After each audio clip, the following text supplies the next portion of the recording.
Today we're going to be cooking a pasta dish. So the first thing I'm going to start with is cooking the pasta, because during the time that that's cooking, I will be preparing the vegetables to go with the dish. Most of the recipes are giving you the pasta in ounces, which is very difficult for most people to grasp. I have a little scale here. We're going to measure it out, and then we'll actually measure it weight-wise, but then we'll also do it in volume.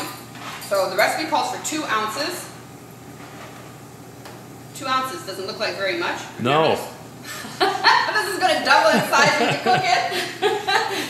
No comments from the peanut gallery. In volume, that comes out to about a cup of pasta. Okay, hold that there for a minute so we can see it. Okay, 2 ounces, 1 cup of pasta. Roughly 2 cups. Okay. I've got my water boiling already. 2 cups or 1? I'm sorry, 1 cup. Okay. It's a 2-cup measure. All right.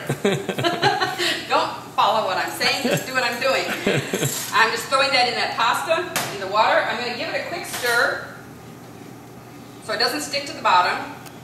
And that's on a medium heat, so the water's just simmering? Nope, that's on a boil. Okay. You want that on a boil. Okay. Nothing to worry about with non-stick here. Once in a while, just give it a stir, especially with something like the heavier pastas, like the rotini. They do have a tendency to settle to the bottom and stick. So if you just give that a stir once in a while, and that'll take approximately 10 to 12 minutes to cook. You're preparing your vegetables while your pasta's cooking, dinner's ready. While our pasta is cooking, we're going to prepare the sauce and the other ingredients. The first step here is to put the sauce ingredients.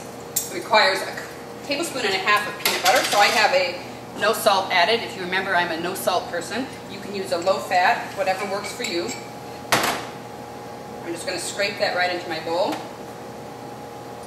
And it's really messy.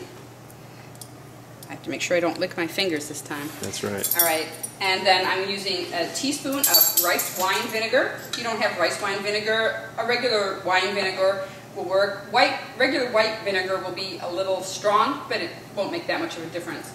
And then I'm going to use a teaspoon of reduced sodium soy sauce. It's a tongue twister. And I just twisted it up.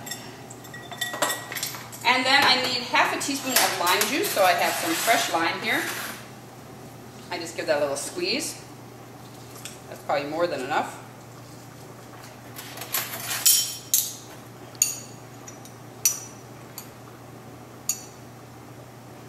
There's my half teaspoon of lime juice. I need half a teaspoon of mashed garlic. I'm just going to give that a swift chop with my knife. I'm actually not going to mash this up too much, because if I'm putting it in a food processor or whatever, that's going to be about half a teaspoon. I took half of a large clove. That's going in there. And then a pinch of cayenne. This is to taste. I like my food spicy. John doesn't like his food spicy. It's really up to you. Just a little bit so you don't knock people's socks off, but it has a little bit of an edge to it, because this can be rather bland, especially with the pasta. Now, what I'm using here is a handheld blender. I no longer have a regular blender. This is what I use all the time. This is also called an immersion blender, because if you see them in the restaurants, they're huge. And this is what I'm going to use right here. And your finished sauce should look something like this. Creamy, a little bit lighter in color from the liquid that went into the peanut butter. And with a little bit of flow, it should be smoother, should be more liquid than peanut butter, so that it spreads, but doesn't go in clumps on your pasta. And you said earlier you can freeze this. Yes, it freezes very well. So if this is a meal you like, make more than you need here, freeze it, and then the next time you make this recipe, you have the sauce already made. I recommend freezing it in portion cups so that it's easy to divide, though it microwaves very easily if you want to just take some out and put it back in the freezer again. The next step in our pasta dish is to prepare the vegetables and the tofu that are going to go in with the pasta and the sauce that we've already made. So I'm just going to cut off some spears here for the broccoli. For this portion, which is about... Angle the bottom of that broccoli toward, there you go. Right. Can you do that without... Yep. I'm just splitting off the spears, the heads. And I want to give them a little bit of an angle cut, just to speed up the cooking.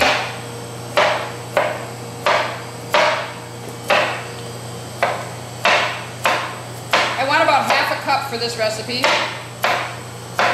If you have somebody who can't eat broccoli for digestive reasons, you could always substitute a little cucumber or some other vegetables in there.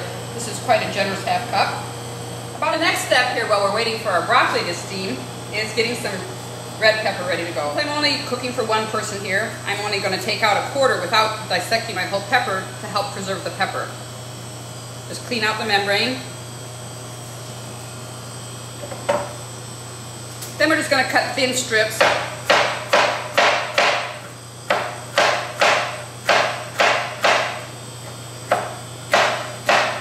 I'm going to throw these right in to my bowl of pasta. And the next step is we're going to put in about half a cup of tofu, cut in small chunks. This happens to be a sprouted tofu. In other words, they sprout the beans before they press it into the tofu. We're just going to cut some thin cubes. Move that measuring cup out of the way, please.